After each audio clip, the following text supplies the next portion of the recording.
3, 2, 1. One eternity later. Is it? Oh my god. In our monster KvK, Patch 6 is going to open in 3 days. This Monday, Patch 6 will be unsealed and there will be a lot of fighting. Like in this KvK, we have 960, 365, 1093, and on top of that, we have Mimi. And if you guys don't know Mimi, she has like 2 or 3 accounts. I'm not sure, but I'm just going to show you one of them. Yeah, this one. Flower of Mimi. 1 billion power with 15 billion kills. Like, she even has that achievement, Impulse Spender. Use up all the refresh chances in the Mysterious Merchant's boutique. She spends so much, and there is nothing to spend her gems, so she just keeps refreshing the Mysterious Merchant. Gems galore, gather 100 gems on the map. That is so troll, but back to the topic. That's why since Patch 6 is going to be unsealed, we are going to do some small upgrades on our super low spender account. Without further ado, let's go. Our 4 open field marches has not changed. We still have Guan CPO, Harold Alex, Nevsky Joan, Boudica YSG. And if you missed that shorts video, go check it out. We got our Joan of Arc to 1115 live on stream with no skill resets. That was amazing. I was really worried that I wouldn't be able to get her to 5511. My skill resets, even though I have 6, my skill resets wouldn't be enough. But luckily, we got her to 1115. Then we just lock the first skill. As you can see, easy. Lock the first skill and upgrade it. Now we lock the second skill so that every time I upgrade her, it will land on the second skill. And I think it is very safe. It's actually really good to get a 5515. But since we got her to 1115, we can just lock skills and upgrade her. The whole point was to just skip that third skill because it's the weakest one.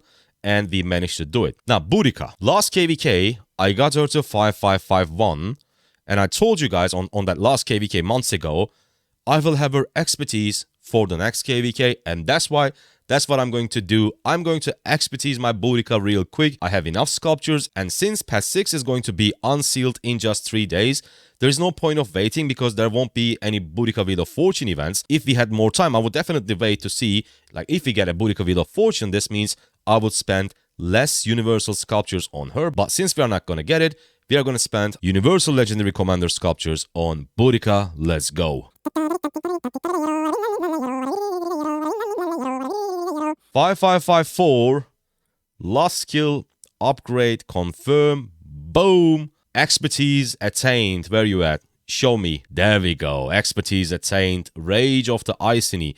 Increases damage dealt by archers 10%. When under control effects, the troop has 80% chance to dispel them. I think this is going to be super important. It's going to increase her survivability a lot, so I'm super happy. And now I'm able to compare a 5551 Boudica with an expertise one and actually make a video about it. If you guys are interested, let me know in the comment section down below. And if you don't want to miss future videos, of course, feel free to subscribe. Our gear is also the same. This is what I use on my Guan Yu. I'm actually super happy with Windscar Special Talented. This is what I use on my Herald. I definitely need to upgrade this Call of the Loyal to Dagger at some point because Herald is going to carry that one dagger that everyone should have in their murder ball. And the reason why I'm going to use that dagger on Herald, he has a 20% chance to cast his active skill. So he doesn't actually need that much rage, right? Because you have a 20% chance to cast your active skill regardless of your current rage. So the first one, since he doesn't care about rage, he doesn't need the Horn of Fury. Obviously, Horn of Fury is great, but on Herald, not using a Horn of Fury, definitely an option. And the second thing is, by no means Herald and Alex is tanky or something, but since he deals so much counterattack damage to his attackers, people tend to ignore Herald, and he's usually last one to die on my murder ball, and Dagger, Concealed Dagger, is always best to have either on your tankier march, the march that gets targeted the last. For me, it is Herald and Alex. That's why at some point, we will obviously craft a Concealed Dagger for Herald and Alex. On paper, Boudica has the worst equipment, but the thing is, since these epics are part of Revival set, right? The helm and the legs, with a special talent, this gives me 10% defense, and this also gives me 10% defense. So it is pretty good, and we get extra 3% stats, 3% attack from 2 pieces Revival. So these 2 Revival pieces are actually amazing.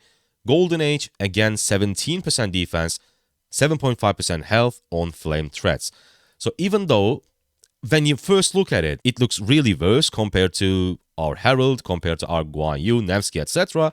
But I'm really happy with this equipment because these stats, like, it's all packed with defense and health, and these two are part of Revival set. So if you have a Boudica or any archer commander, to be honest, this is, in my opinion, definitely the best starting endgame set. After that, you obviously want to get to 6 pieces archer set, in my opinion. Some people like to go for KvK weapon and KvK helm, but I think this is only for rallies because on open field the difference is so minimal, but in rallies obviously it makes a lot more difference. But for the field, I think 6 pieces archer set, legendary set, is great.